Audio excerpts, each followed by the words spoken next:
Welcome to Guide Guru. We hope this video helps. You begin by making sure the laptop is awake and unlocked because you want immediate input response. Once active, press the Windows key or click Start to open the menu.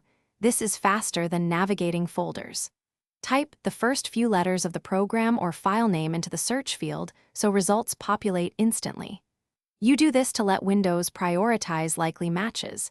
It saves time compared to browsing directories and prepares you for the next step.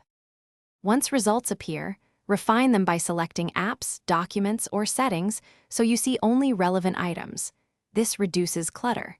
Use Win+S to reopen search quickly or Win+R to run a known command, which speeds access when you know the executable.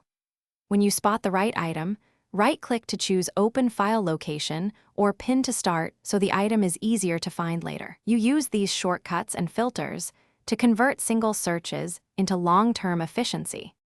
Now open the app or document and use Alt+Tab to cycle between windows if you need multiple items open. This is faster than hunting on the taskbar. If the app never appears, check Task Manager for a suspended or crashed process and end or restart it. If search still fails, rebuild the Windows search index and run the search and indexing troubleshooter to fix missing results. You do this because search problems often come from indexing errors or hung processes, and these steps resolve most cases. Thanks for watching. Consider subscribing if we helped you today.